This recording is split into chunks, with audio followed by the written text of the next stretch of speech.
నిశ్చలత్వే నిస్సంగత్వం, నిస్సంగత్వే నిర్మూలత్వం, నిర్మూలత్వే నిశ్చలతత్వం, నిశ్చలతత్వే నిర్మల జ్ఞానం, నిర్మల జ్ఞానమే జీవన్ముక్తి. జీవన్ముక్తి అంటే మరి చావడం కాదు, జీవించి ఉండంగానే ఏ దానిపైన ఒక అలంకరణ, ఒక ఫుడ్, ఒక తిండి, బంధుబలగం, పుణ్యక్షేత్రాలు ఇవి చూడాలి అవి చూడాలనే దాంట్లో ఏ దాంట్లో కూడా వస్తే అనుభవించాలి, లేకుంటే ఊకుండాలి. అదే జీవన్ముక్తి అంటే. సత్సంగం నీకు ఎట్లా వస్తుంది అంటే మంచి వాళ్ళతో స్నేహం చేయడం వల్ల మంచి అలవాట్లు వస్తాయి. అది సత్సంగం. అదే చెప్పాలంటే, నిజం చెప్పాలంటే మీ తాత ఇచ్చినాడు. మీ తాత రోజు మా అమ్మ ఉన్నప్పుడు రోజు 9 ఏళ్ళ వయసు నాది. సాయంత్రం అయితేనే, మేము ఉదయం అయితేనే 5 గంటలకు మా నాయనమ్మ ఏం చేసేది అంటే ధ్యానం చేసేది. ఫస్ట్ ధ్యానం చేస్తుంది. ఉచ్ఛ్వాస నిశ్వాస ఇట్లా పెట్టుకొని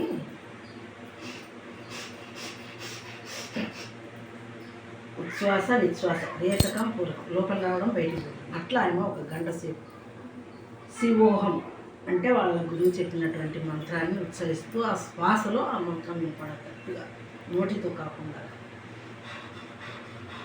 నువ్వు వేడు వాయిస్తే పదం రావాలంటున్నా అట్లా మా జేజి అట్లా చేసేది. ఆ పని చేసిన తర్వాత ముఖం కడుక్కొని కసురుంటి వంట చేసి, స్నానం చేసి వంట చేసి, తర్వాత అంగడి పెట్టుకొని అంగడమ్మి, అంగట్లో నేను, మా అమ్మ, మా జేజి, మా అక్క నలుగురు. ఒకరు ఆయన తెచ్చిస్తుంది, మా అమ్మ వండి పెడుతుంది, నేను ఎకరాలు మా జేజికి సర్దులాలి. సాయంత్రం సంధ్యా సమయం అయిందంటే మా ఇంటికి కరెంట్ లేదు, టీవీ లేదు, రేడియో లేదు, ఏం లేదు. సాయంత్రం అయితేనే సూర్యుడు ఇంకా అయిపోయాయి, కిరణాలు అయిపోతున్నాయి అంటున్నాగానే కిరోసిన్ పోయాలా, దీపం వెలిగించాలి. వెలిగించి ఆ అంగటి అంతా తీసి పెట్టుకొని పారాయణం చేయాలి. భగవద్గీత పారాయణం చేసేటప్పుడు శ్లోకాలు ఫస్ట్ ఓంకారాన్ని ఉచ్చరించేది.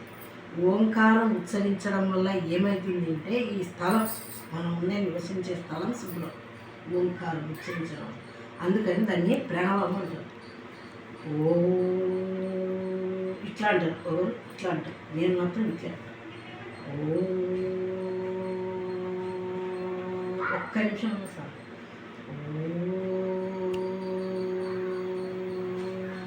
శ్రీకృష్ణ పరబ్రహ్మణే నమః.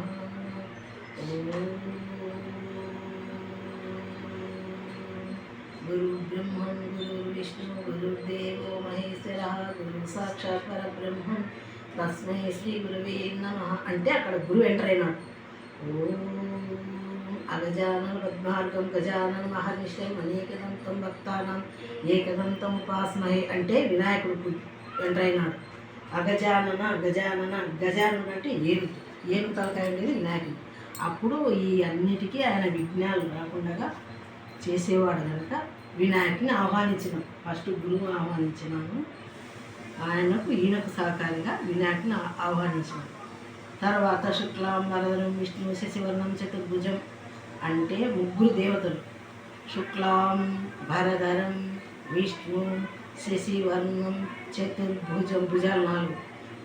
ప్రసన్న వదనం, ప్రసన్నం అంటే ఉన్నట్టు కనపడ్డది. ప్రసన్న వదనం ధ్యాయే సర్వ విఘ్నోపశాంతయే అంటే మాకు వచ్చే కష్టాలన్నీ తొలగించవయ్యా అని చతుర్భుజం అట్లా అన్నమాట. అఖండం అంటే మొత్తం ఇంకా భూమండలాలంతా. అఖండ మండలాకారం వ్యాప్తమైన చరాచరం తత్పదం దర్శితమైన తస్మై శ్రీ గురువే నమః. గురువు బోధించేది తన కోసం కాకుండా శిష్యుడు అనేవాడు ఉన్నతంగా ఎదగాలి కాబట్టి అఖండం అనే శ్లోకాన్ని వాడతాడు. అఖండ మండలాకారం, మండలం అంటే మీరు ఏమంటారు, ఇప్పుడు జిల్లా అంటారు, మున్సిపాలిటీ అంటారు, మళ్ళీ పల్లెటూరు అంటారు, అట్లా అంటారు. కానీ మన దేహేంద్రియాల్లో మనం జయించే దానిలలో చిత్తము ఇవన్నీ ఉంటాయి కదా, చిత్తాహం ఇంకా నీకు ఏజ్ రాలేదా, ఏజ్ వస్తే అర్థమవుతుంది. అవి 24 ఎన్నో ఉంటాయి. అవన్నీ జయించాలంటే మండలం ఒక్కరి జయించాలంటే మన మీద మనమే పని చేసుకోవాలి, మన పని మనమే చేసుకోవాలి. అఖండ మండలాకారం వ్యాప్తమైన చరాచరం ఎప్పుడైతే మన పని మనం చేసుకుంటామో ఎదుటి వాళ్ళకు కూడా దాన్ని నచ్చి వాళ్ళు మనకు సహకరిస్తారు. మండలం ఒకరికొకరు జమ. ఖండ మండలాకారం వ్యాప్తం అందరికీ తెలిసిపోతుంది. ఇది మంచిది అంటే మనం మంచి పని చేసినప్పుడు మంచి వాళ్ళకి జరుగుతుంది. అట్లా వ్యాప్తం. ఒక చేనులో ఒక ఒరిమెడి అనుకో, నార పొయ్యాలంటే ఏం చేస్తాం, పక్కన ఫస్ట్ నార పోసేస్తాం.